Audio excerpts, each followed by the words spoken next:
Ladies and gentlemen, we're about to begin the funeral service. We ask for those that have a cell phone or pager, if you could turn it to the silent mode. Officiating today is Rabbi Shalom Notik.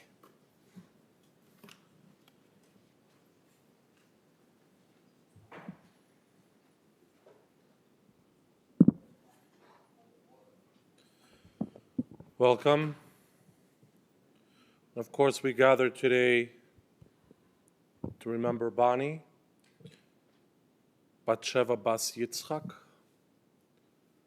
But it's important that we remember that in Jewish tradition and in a Jewish service, we don't only remember Bani, we connect and we bond.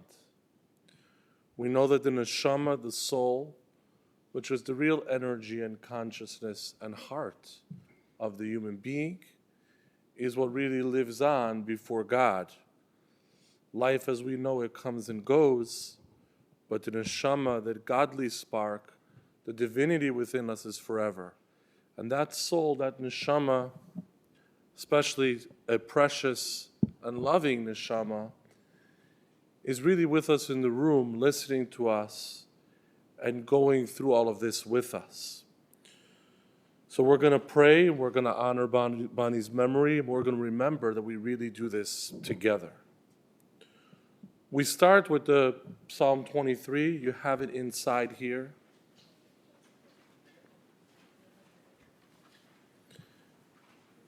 I'm going to say this in Hebrew. It is printed here in English, so you can read along or just listen to me, say it in the Hebrew if it's familiar. Either way is fine. Again, that's Psalm 23.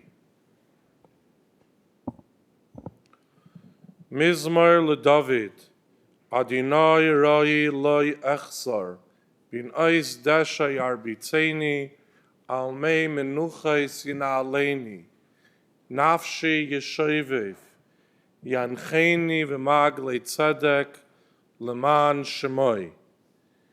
Gam ki elech begeit salmoves, le'ira ra, ki ata imodi. Shiftecha umishantecha, heima yenachamuni. Tarech lefonai shulchan, neged tzoireroi, dishanta vashem en roishi, kaisi revaya, ach toiv vachesed yerdefuni kol yemei chayoi, V'shavti b'veis Adonai li'orech yomim.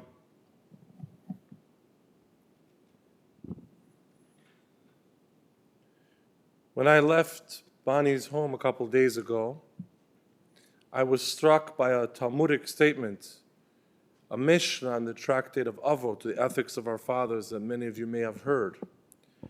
And the Talmud says, Im en ani li mili, if I won't be for myself, and if I won't take responsibility, who would take responsibility for me? Ukeshani la'atzmi ma'ani. But if I am only for myself, then what is my value and what is my contribution? In other words, a very strong sense of personal responsibility. Don't make excuses. Getting up and doing what needs to be done, and not waiting for somebody else to do it.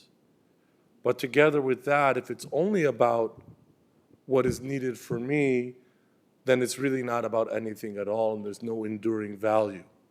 So the Talmud teaches us the beauty of a person who works hard and makes a difference for themselves and others, but their focus is on making a contribution to somebody else. I think Avrum put it precisely. I don't remember Bani ever doing something that was for herself. It was always, the objective was for somebody else and what somebody else's needs or benefits were. And it's interesting and especially touching when somebody is there to help others and be so giving and generous to others, but not on their own terms, but on the terms of the other, on the terms of the recipient, of the one who's benefiting from that kindness. Knowing what somebody else needs and what they really appreciate down to the details, that's a hallmark for this special woman. Not just giving them what I think they need or helping them what I would have wanted them to care for, but helping them in the way that they can most appreciate and with what their priorities are. That was Bonnie, and that's for all of us to at least try to emulate a little bit better than we already do. That would be a gift we would do for her memory. Her children told me how as kids, everybody knew, friends and others, Friday night we're busy. Friday night we're doing Shabbat dinner. Again, you see, it's not just about doing it, but it's about that persistence and that appreciation. Everybody knows about it. Everybody can benefit from it. It's not only for me. But that strong sense of Jewish tradition, of who we are, where we come from, and bringing that to the next generation, which expresses itself in other things as well, such as seders, including, again, making sure that those who would not participate in a seder were able to join, and even doing a seder later in life when it may have been difficult. Those investments and that commitment, I believe, really shows itself in children and grandchildren. And Bonnie today, as her neshama, as her soul rises, is truly able to see that nachas, that true sense of pleasure, of fulfillment of a Jewish mom and a Jewish grandmother, seeing how that beautiful Jewish tradition carries on in coming generations. I'm going to ask Rachel to come up, and as we share and as we listen to some memorable things about Bonnie, it's really on all of us to say, what are we going to learn and where are we going to grow?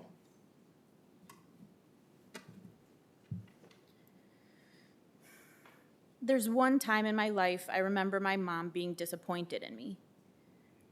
I was in middle school, and my mom came to school to find a very puny, nerdy kid being bullied. I came out of volleyball practice to hear my mom had grabbed the bully by the collar and pulled him away from this poor kid. Everyone in the school was abuzz about how Rachel's mom just went crazy on this kid. I told her she embarrassed me, and she was furious. She said, "Well, I'm sorry to embarrass you, Rachel, but I would do it again in a second." It was clear that she would not stand for injustice in any form, and if it was in her power to do something about any wrongdoing, she was going to do or say something, and she was not going to be sorry about it. Other than that one time, I know my mother's love for me and pride in me was unconditional. She asked me once a few years ago if I felt like we got along. She just wanted to be sure we were good. And how could I not be good with my mom? My brother and I, and my kids, and really all of us in this room, we're the luckiest people in the world to have her, in whatever way we had her in our lives. She cared about all of us, really cared. She fought her way through things and made things happen for herself. And she became one of the first female stockbrokers in Chicago. Then she built her business from her kitchen table and turned it into a national top-of-the-industry company. And she instilled that sense of making things happen for yourself into us. I grew up believing I could be whatever I wanted to be. And when I married Taylor, she made him feel that way as well. And I think it had a big part of him pursuing his second degree and his second career. And she passed that on to my kids as well. She made all of us feel like there are no real obstacles that we can't overcome. She ran a successful business, and I think she really loved it. She had so many friends and interests and hobbies. She loved to volunteer and to play pickleball and rummy cue and to meet her friends for brunch or for lunch or for dinner. But we came first, always. When I was finishing college and had a small crisis of identity, and I wasn't sure if I wanted to go to medical school or get a PhD and teach English literature, I felt like she would be disappointed. I called home. She heard the wavering in my voice and said, "I'm sure you're going to do what's right for you, and it's your choice, and either way will be fine. You don't need to decide anything right now, but I'm going to fly out and spend some time with you and just make sure you're okay." She dropped everything, booked a flight to New York, and just came and spent time with me. And it all turned out all right. When I had Jonah, I was living in Israel, and she planned to come help when he was born. I had to be induced a little early. She put work and my dad and her life aside on a moment's notice to come and help with the baby. She stayed for a month, and when she was about to go back, I wasn't ready yet to be on my own as a new mom. So she extended her trip with no complaint and no concern, just happy to stay and help. At my kids' bar mitzvahs in Israel, she wanted the whole extended family and friends to be able to celebrate and participate. And because of where we were staying, the cost was prohibitive to many. So she just got them rooms at the hotel so they could be there. She loved people. She cared for people, just truly cared. A lot of people do good things because they feel they're supposed to. But I don't think she did things like visit with people or make a point of going to weddings or give generously to the people around her or open up her home and her pool, etc., out of a sense of obligation. I think she really just was a person who loved to give. I've heard from many of my mom's acquaintances, employees, and friends over recent days, and everyone has a story about my mom's generosity, her openness, and her willingness to listen and to help and to love. And it's overwhelming. She cared about everyone, and not just them, but their families, their circumstances, and she bonded with them.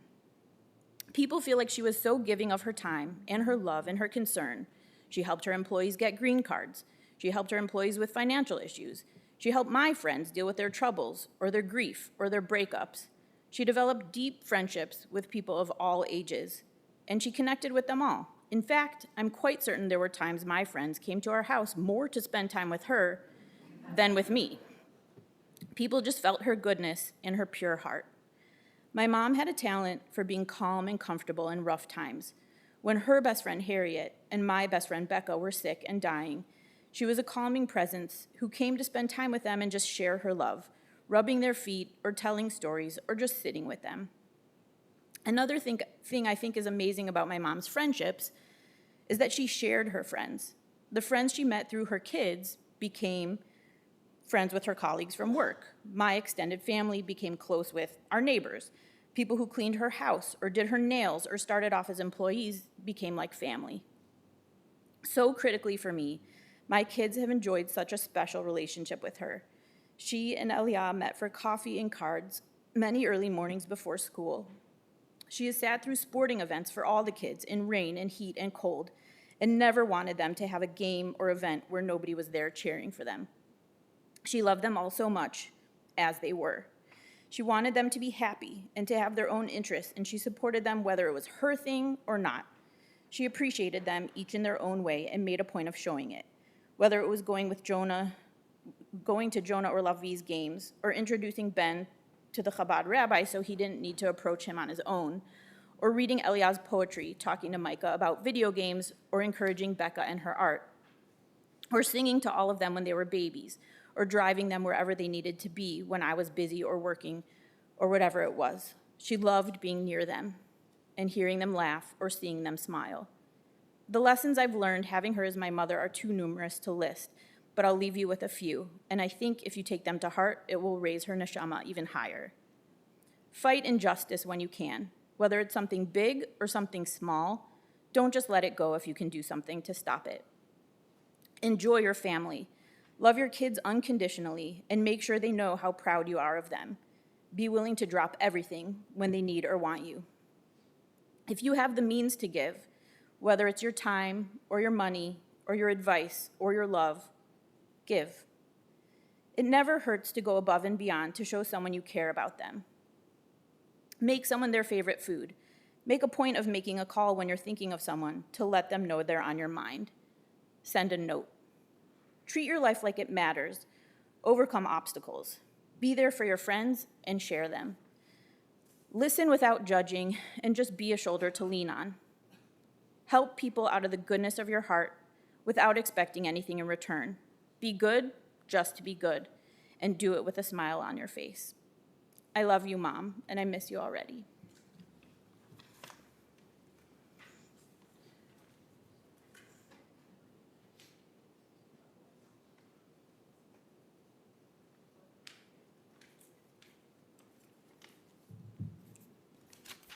It's a bit of a tough follow.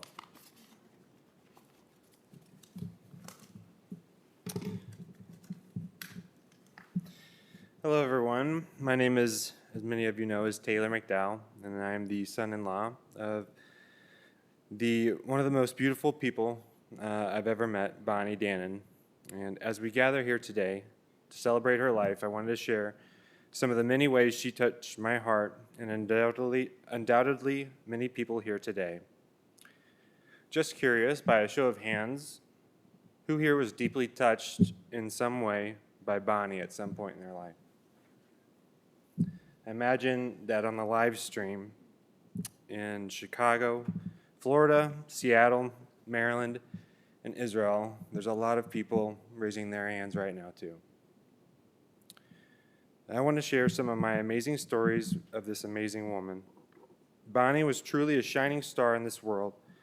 She loved her family more than anything else. She has taken care of us, especially in our times of need.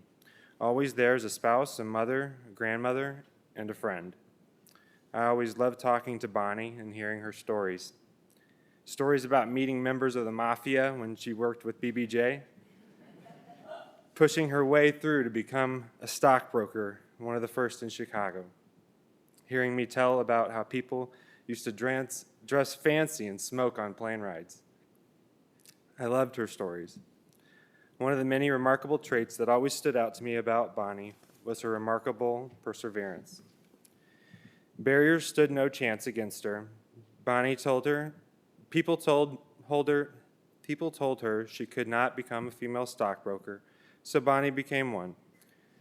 When she wanted to raise a family and couldn't have children of her own, what did she do? She adopted two of the most beautiful people and talented people in the world, Rachel and William. Another one of my favorite stories. While Bonnie was raising Rachel and William, it was a full-time job for several years, and it took her away from being a stockbroker. She was itching to get back into business. One day, Judy Goldberg phoned up Bonnie and said, "I think we should start making linens for people to rent for parties." And Bonnie said, "What a great idea." I'm sure that's some version of how it went. I'm sure it was very easy for women in the 80s to start a business. From starting in Bonnie's kitchen, she and Judy would eventually transform that idea into BBJ Linen with a little help from friends here today, into the largest linen rental company in the United States. Bonnie always found ways to succeed, but more impressively, she elevated others while she succeeded. She helped countless people get jobs and maintain jobs during her time at BBJ. She always fought for her employees' rights. I remember one day I was in her office and a young lady came into her office crying. She had tears running down her face and she was very distressed. She had worked in the laundry at BBJ for only a few weeks. She was being threatened for deportation. Bonnie spoke to her and said, "I will find a way to keep you here." And she did. Her door was always open, whether you were at an entry-level position or if you'd known her for years. She always took care of her employees because they were part of the family. As Rachel said, she attended quinceañeras, birthdays, weddings, parties, the list goes on and on. She always supported those around her. And in a world of cellular connections, Bonnie was the ultimate human connection. Bonnie didn't need to know how to text. All she needed to know how to do was call or yell out, "Excuse me." I recall when she got on to me one time when she was asking about my friends. She was always asking me about my friends. I said I hadn't really spoken to them in a while. I should really get in touch with them. And she said, "Taylor, pick up the phone." She was always calling to check in on people because that was Bonnie. She loved people, and she loved connecting with people. I spoke last night with great friends of the Dannens who lived next door for years, Gary and Lori Ringel, wherever they are here today. Hi. They brought up a great point, saying, when you spoke to Bonnie, she was completely engaged with you. You knew she was the only one in the room with you. I believe that to be the case with everyone she touched in her life. When ordering dinner, I would use Grubhub, DoorDash, Uber Eats. Bonnie had a guy for that. I'll call up Lou Malnati's. I'll get Joe to deliver a pizza. Bonnie, I didn't even know you could do that without Grubhub. And who's Joe? Oh, I've known him for years. He's married to such and such, and they have kids that went here. Okay. Call up Chin's for dinner reservations. Bonnie, they don't even take reservations over the phone, do they? Well, they will for me. Tell them it's Bonnie. To say that she had a special way with people would be an understatement.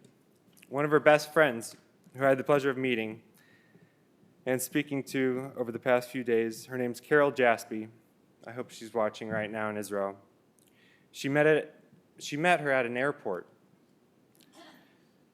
They just sat down and started talking. Never met before. They became lifelong friends. Every time we would go to Israel, Bonnie would visit Carol. When I spoke to Carol after Bonnie passed away, she'd said Bonnie had just reached out last week to speak with her.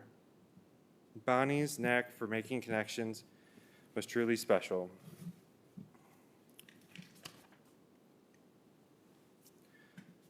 My father-in-law, Avram Dannen, told me something several years ago that I took to heart and I will never forget. The statement is simple. You have to live your life for other people.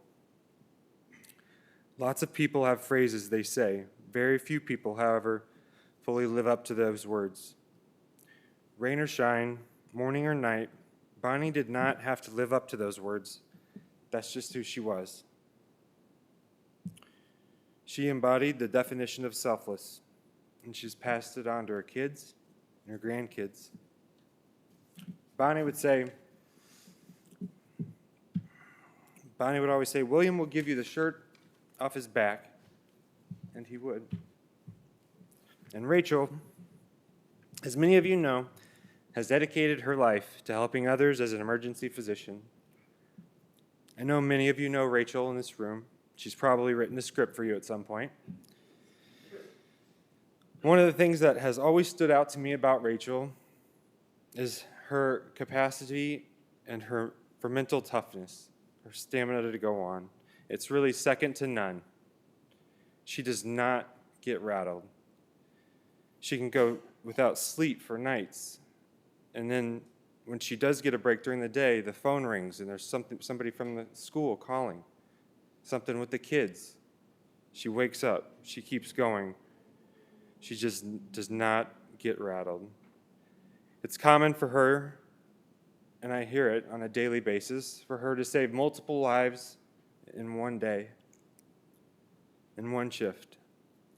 She sees some of the most tragic things you could imagine, and she keeps trucking. It didn't take me long after meeting Bonnie to realize that the apple does not fall far from the tree.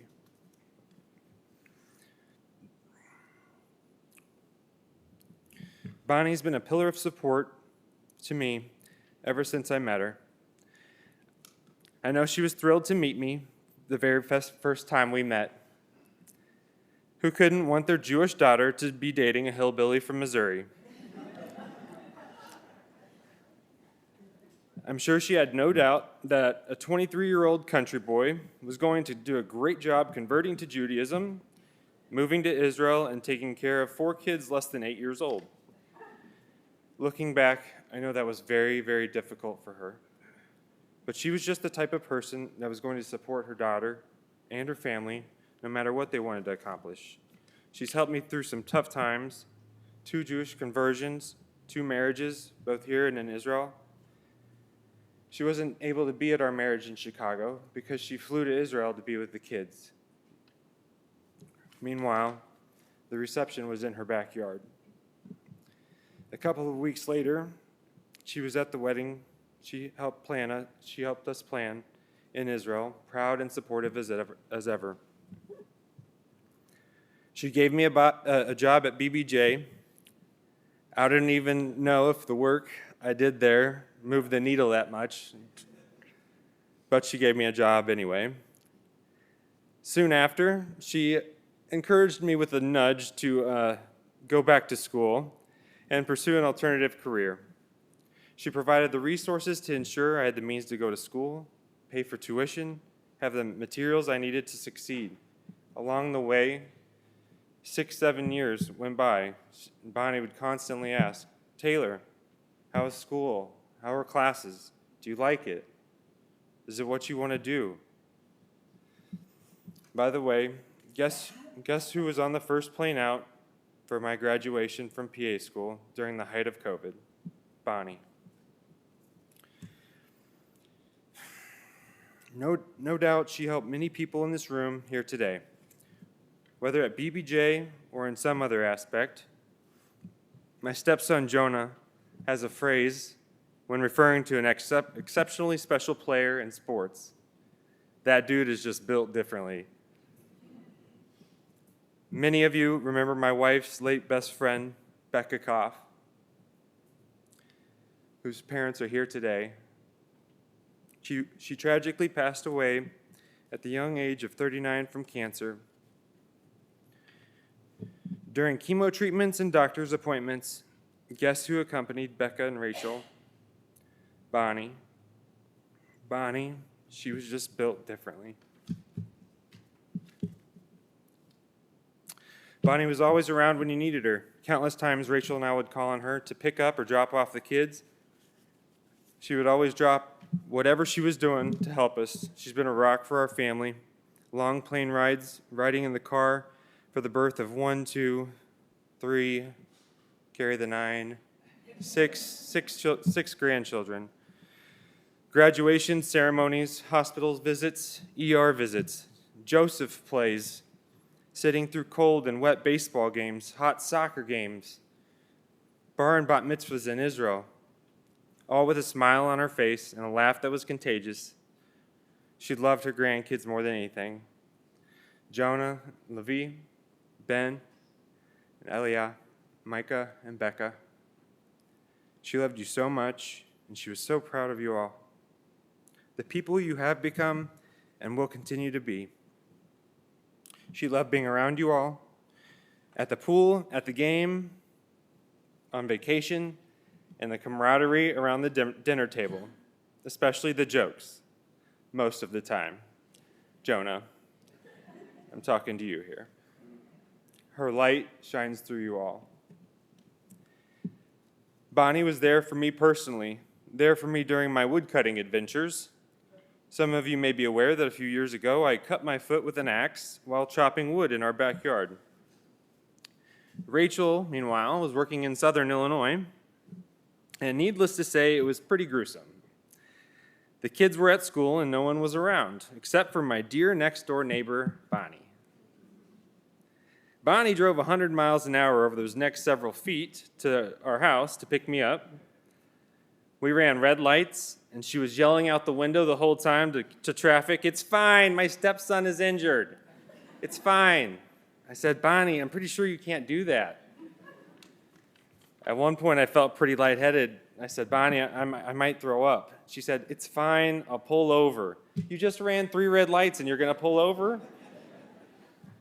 We arrived at the hospital, and she took over like a triage nurse, yelling at the front desk, nurses, hospital staff, "I need your best doctor. My daughter's an ER doctor." She made it... She was wheeling me in there with the wheelchair. She made it seem like the axe was lodged in my skull rather than my foot. But she was there, directing traffic. Okay, so hang in there with me because this next part will be fun. This is called Things and Sayings That I Love About Bonnie. The first one being the most obvious, where are my glasses? We went through a few of those. I hate that, especially when driving, but notorious for that. You know what I'm talking about, Mom. Whoa! Kids falling off the couch. Oh, Avram.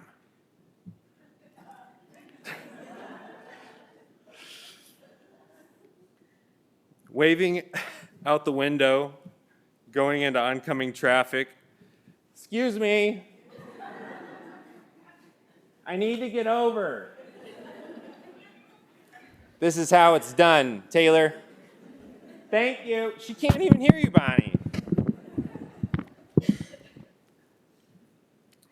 I loved how everything had to be just right before holidays and family gatherings.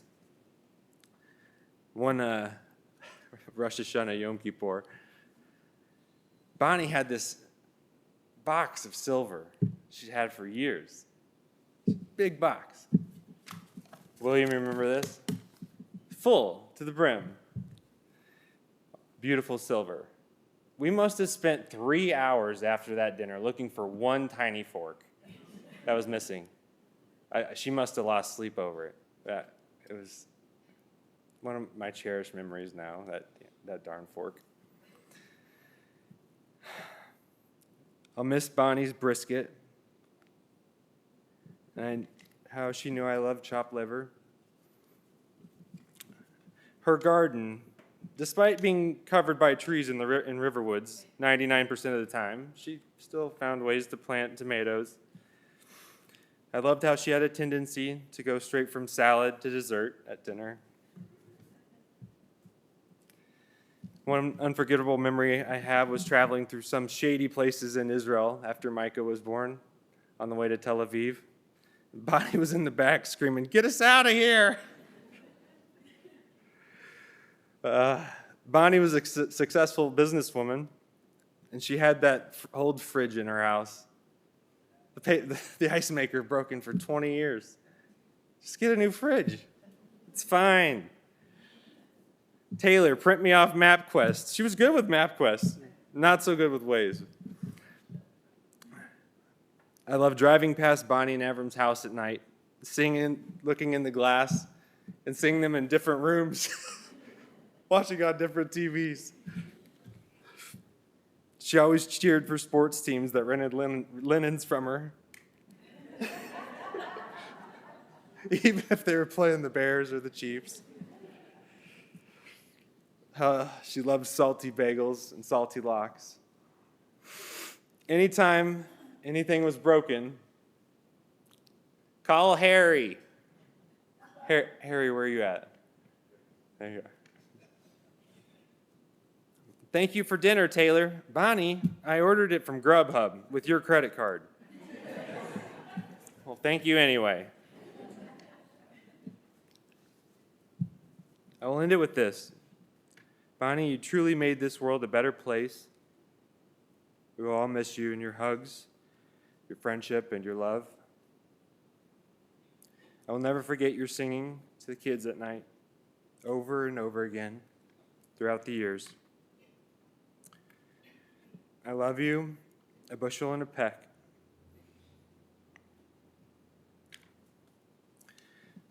You're the best of all the rest, and I love you all the time. Bonnie, you're mine.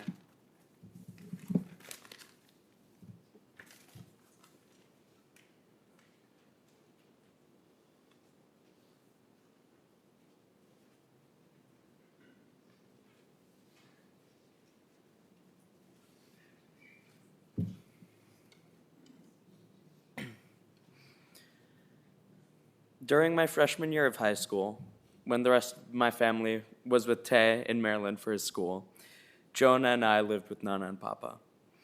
It was an unusual transition from living in a home of 9 to one of only 4, but Nana's house was filled with just as much spirit. Every morning before school, Nana would wake us up, or at least she'd try to, and she'd cook us breakfast. And she always knew which subject to bring up at the kitchen table, the one that you wanted to talk about. Nana taught me many things. I learned how to drive in her car and how to swim in her pool, but she also taught me how to be grateful how to care for others, and most importantly, how to laugh and smile. Nana would always have a smile on her face, even if things weren't going her way. And if you were feeling sad, by the end of your conversation with Nana, you'd have a smile on your face as well. Nana understood people. She could befriend people on a whim. She knew the right time to come and comfort you, and the right time to give you some space. And if you came to her with a problem, she had a story to tell about when she was going through a similar experience in her life. She remembered each of these stories, not because they were all notable events in her own life, but rather because she had a genuine interest in each person she met. Nana had a tough side as well. When she needed to, she would stand up for what was right. She would not tolerate her grandchildren's shenanigans if they came at the expense of another's feelings. The words "shut up" were strictly forbidden if Nana was around. Nana knew that often my siblings and I were kidding with each other, but kidding was no excuse to her. Nana made sure everyone was being respected. Nana knew how to make you feel like you mattered. Nana would spoil her grandchildren, the giver of the best birthday presents, and she'd cook the most amazing dinners. She'd cook the best tuna casserole, the best salmon patties, and bring latkes for Hanukkah. Nana also loved to bring me and my siblings out for donuts and ice cream.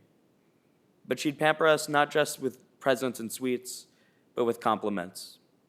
She'd pore over all the little details of our English assignments more than our teachers would. And she'd let you know how much we had improved when she watched our soccer, basketball, and baseball games. Nana loved to sing to her grandchildren. She would not let us forget that we were all her sunshine. Nana was our sunshine too.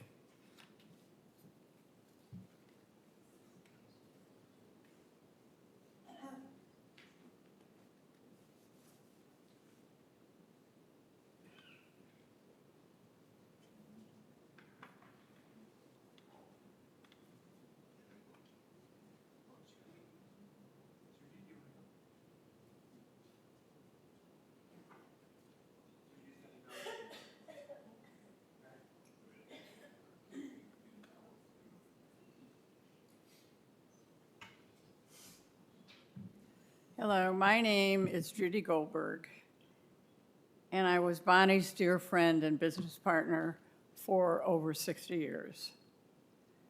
I met Bonnie, who became such a good friend, 60 years ago when we were at a sorority meeting. And from that past, everything here began. Bonnie and I became absolutely fabulous friends from the moment on. And she loved sports cars. She loved to drive. Like, I never met anybody who could drive 14 hours at a stretch and maybe go to the bathroom and just keep driving. And I said, Bonnie, I'll help you out a little. She said, no, this I love to do. This is my piece. So we somehow got involved and were invited to many sports car races. And these were not tiny ones. They were Watkins Glen, they were Nassau, and Sebring. And we were taken down to the pits at each one of these places, and Bonnie was in heaven because she just loved cars. So she was in heaven. She could watch the drivers come in from the pits and take apart the car in a couple seconds, and she was in ecstasy. So fast forward our relationship, went on to have families. I was shopping for fabrics for my son's bar mitzvah. It was coming up, and I knew I was an artist, and I could not in any way have a white tablecloth.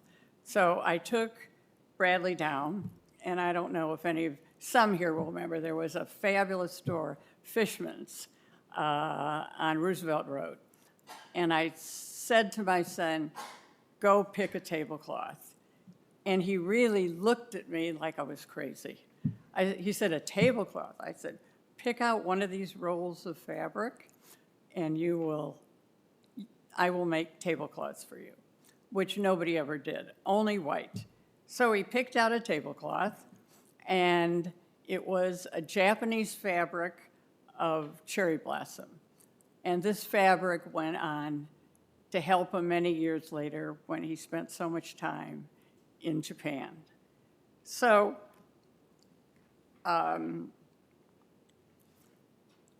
Bonnie is watching all this. I think she came down with me. And she said, we weren't even in business yet. And she said, do you know you bought a very expensive cloth for Bradley?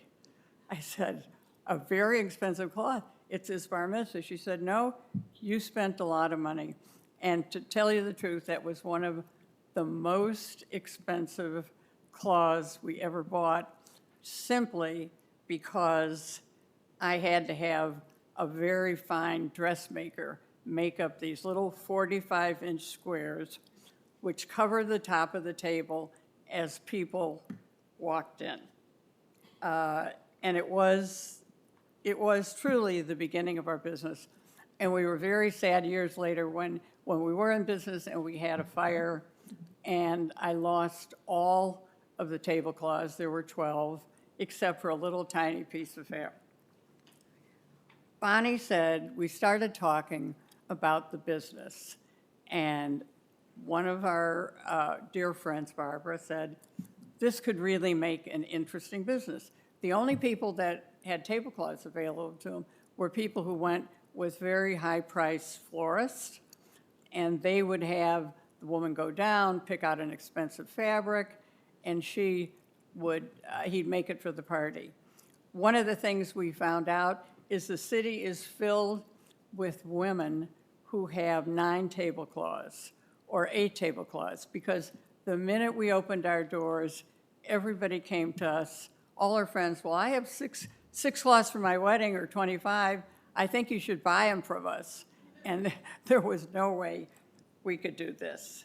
So as we decided that we were going to go in business, Bonnie said, I only had one accounting class. How can I possibly run a business? But we did, and we had all kinds of ideas for tablecloth. Barbara was there in the beginning, then Bill was there, and later we were introduced to Jerome Levy, who really helped us. I think we'd been in business maybe 30, 35 years. We were a company, a family company. Bonnie knew every person in the back. And when we started, we had 7 employees. And when we ended, we had over 200. With the biggest, when we would, Bonnie loved the mechanics of making the linens. She was just crazy for that. We had beautiful salespeople. I was asked to take care of, excuse me one second, I've written so many notes. We had boutiques, so you know, in 16 cities all over the country. And I mean, not podunk cities, Houston, LA, all good cities. And we would go there, and Bonnie adored going and seeing the cloths. And every once in a while, I'd let her pick something, and she was very excited, especially if we could rent it. She was the warmest, as what Taylor said, she was the warmest person there was. She was just not real. We came from completely different backgrounds, religion-wise. She taught me so many things about Judaism and friendship and family. One day in November, I think we had sold maybe six years previous to that. I said, I need something from BBJ. So Lainey Hartman is here, is one of our top salespeople in the country. Said, let's go down to BBJ. And I said, when I walked out of the office there, I never looked back and I never went in. And this is now 6, 7 years later. I said, how do I walk in? So the first thing when we walked in, We made a date. We saw the big BBJ. Then we felt at home. She loved it. She especially, I took her away from picking out fabrics, and she would have had her ideal job. She could have stood in the back and just talked to the employees in Spanish. As Harry's here, she adored it. She was as good a person as you could ever meet. So I look at this day and I did not expect this to happen. None of us did. And I'm barely able to function after Tuesday when I last talked to her and then I heard the news the next day. Bonnie was a dear advocate of every cause. One thing that Taylor brought up, we had this great business, and all of a sudden we get a knock on a door with like hundreds of flyers already printed out, and the union was attacking us. So the union said we had to organize and join within, I think it was a couple of weeks.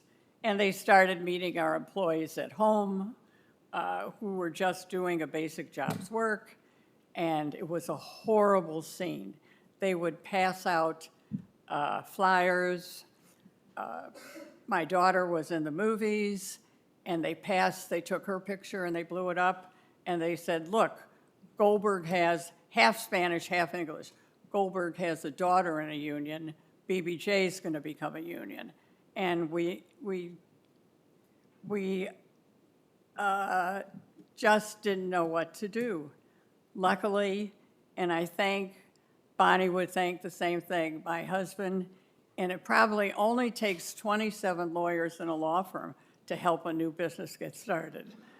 Because we had water, we had this, we had that, and then we went to the union. And as Avram knows, we were expecting, I don't know if Bonnie ever got a knock on the door, but they didn't come to the city. And sure enough, we were one of the first companies to beat the union. And the employees had a vote, and they were thrilled that they could stay with us and they wouldn't put everything on them. So this past Tuesday was a total shock. I wanted to show how beautiful, caring Bonnie was, and tough.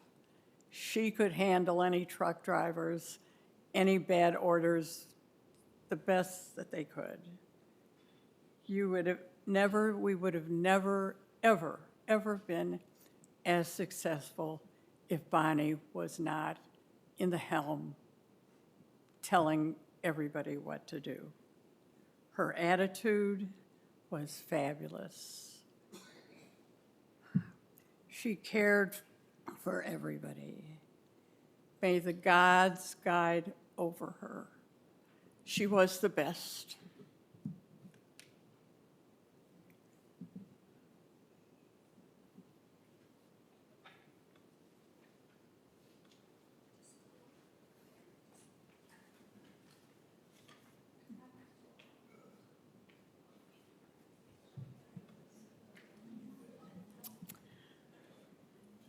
I'm Diane, Bonnie's older sister.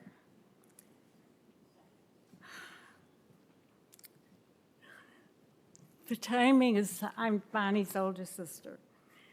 And these few words are for all the times that Bonnie and I never had the courage to share our heartfelt feelings face to face. We had the strongest bond of trust.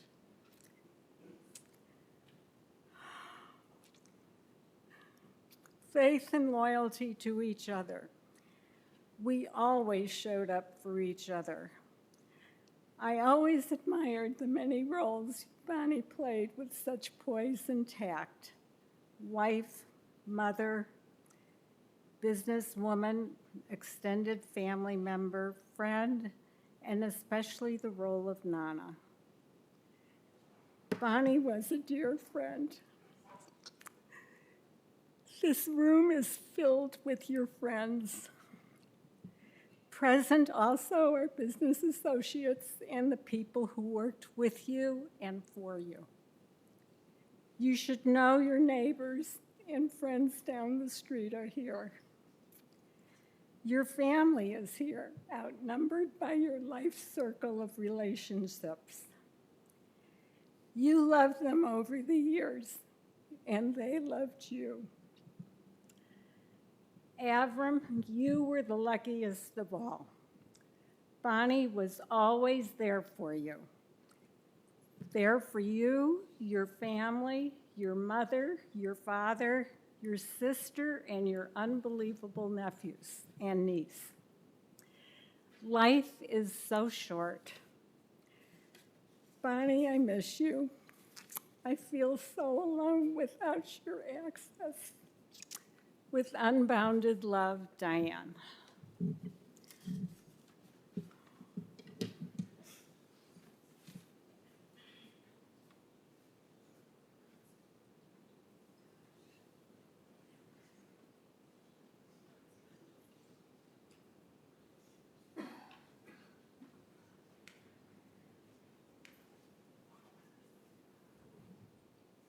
Take this.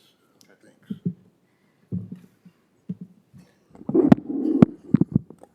Push this up. Guys. I wanted to direct my remarks to our grandkids. When my grandparents died, I sat at their funerals, and I don't remember one word that they ever said at that time. But maybe from today, you can take a look around this room, see who's here, and that is the finest epitaph you can ever give to someone. And there's a lesson to be learned. When I was sitting at the University of Illinois for 4 years, and I'd still be sitting there if it wasn't for my friend Mel Newman trying to make me pass Cost Accounting 101. With that out of the way, I went to law school, came out, met Bonnie, and Bonnie was my stockbroker. I had a gigantic sum of $2,000, and she was a person who could, at that time, take the money, try and invest it for you, and led a glorious career as a stockbroker. We made money, we lost money, but eventually, every time if there was a loss, she would share that loss with the customer. She was so worried and disappointed that every success of somebody else fell on her shoulders, and it was heart-wrenching to stay in that profession and share their grief as well. The grief was always shared. She lived her life for other people, and maybe that's the lesson to be learned from today. You cannot live your life for other people. The only purpose in our existence, and that was something Bonnie and I shared. And even all the girls I ever dated, they cared more about their hair than they did about me. And she was an exception. And that was, I had a convertible in those days, and that's what did it.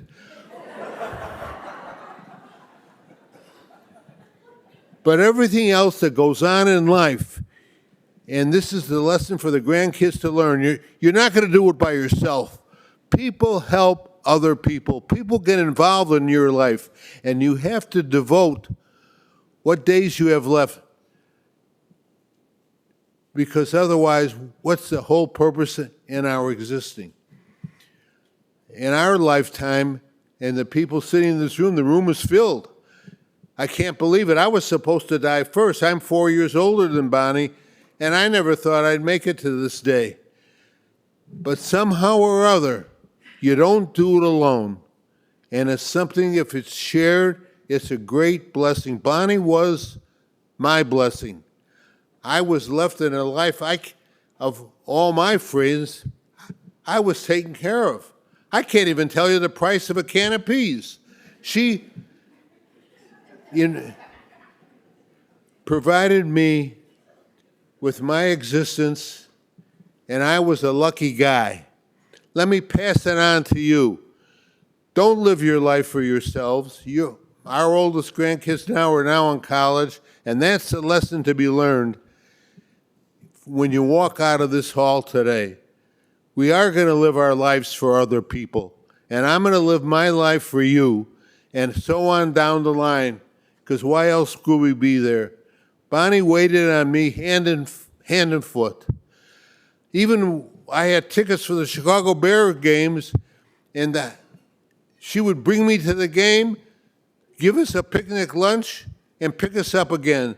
Nobody ever served anybody else like my Bonnie. I can't believe what's happened. I'm still at a state of shock now, but all I can do is carry on what she taught me. And I will, until the rest of the days that I have left are going to be devoted. And that's the only lesson, if you can remember this day today, that's a lesson to be carried away. Ladies and gentlemen, I don't have to give a eulogy about Bonnie. The fact that you're sitting here is a eulogy that I see. And I'm proud of her. I'm a lucky guy. We all are lucky, or otherwise you wouldn't be sitting here. And I thank you.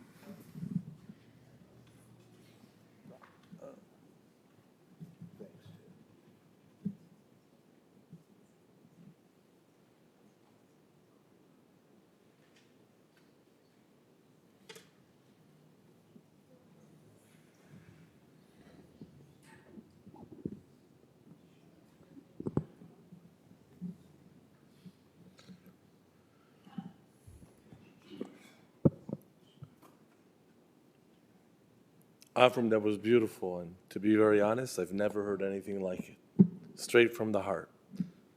As the Talmud says, words from the heart enter the heart. And I'm sure everybody is listening and thinking about how they too can live for the other, which is what really counts. The gift that we have as Jewish people, the gift of the Torah, gives us a little bit of insight into what we otherwise would not know. And none of us really know the experience of a soul at this time. But we do learn, we do discover that the soul transitions from its human experience to a life in the presence of God, to an all-spiritual divine existence. We also learn that that transition and that elevation is endless. The potential, the advancement, the soul's peace and divine experience is something that keeps going and keeps growing. However, that is fueled, that's energized by the mitzvahs that we do. In the lives people lead, and the good that they create, and the mitzvahs they do for themselves and others, create that divine spark, that divine connection, which is really what remains after their time. A soul can go on to experience its own soul-like existence, but in that kind of reality, we no longer have the opportunity to help another, and no longer have the opportunity to do a mitzvah. That's when it becomes our responsibility. All of us here, all of us listening, all family and friends, we have to think about what mitzvah will we do, and it can be a personal mitzvah, another Jewish tradition, another celebration, or how will we help another in Bonnie's memory and as a blessing for her neshama, for her soul, as we would say, on her account. What mitzvah will we do a little more than yesterday so that her neshama, her soul, continues to benefit just as she did so many in her own lifetime for so many people? So when we read the Kel Malei Rachamim, which you do have inside the booklet,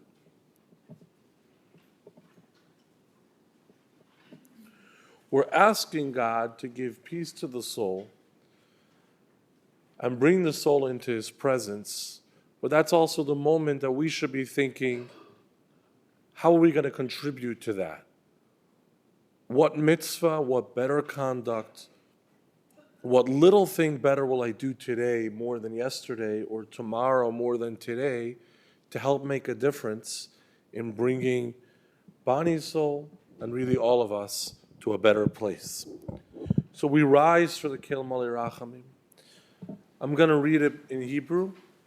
Feel free to read along in English, or just to close your eyes and think about Bonnie and something special that you're going to try to do.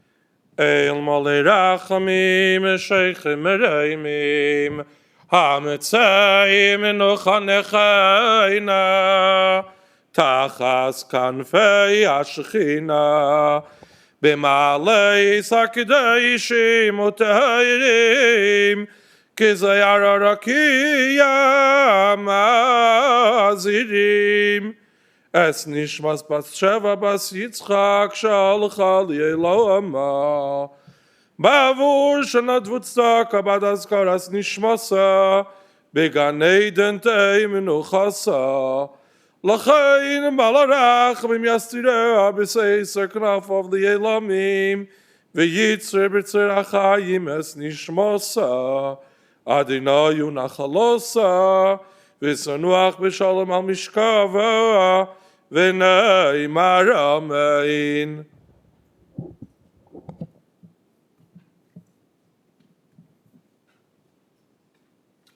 You may be seated for a moment. This concludes the funeral here at our chapel. The interment will take place at Waldheim Cemetery. For those who will be joining the family procession, we'll be lining up in our parking lot. We ask that you have your headlights and hazard lights on while in procession and drive as close as safety permits to the vehicle in front of you. At the conclusion of the interment, the family will be sitting shiva at the residence, 3033 Blackthorn Road, where they'll be there today until 6 p.m. and on Sunday from 10 a.m. to 1 p.m. and 4 p.m. to 7 p.m. That information is on the service folder that you received when you arrived. For those who have joined us on Zoom, that information is on the website that you joined us with. The following individuals have been asked to act as pallbearers. We'll have Taylor, and all the grandkids will come forward. We ask everybody to please rise as we escort the caskets from the chapel. Once we have left the chapel, we ask everybody to please return to their vehicles.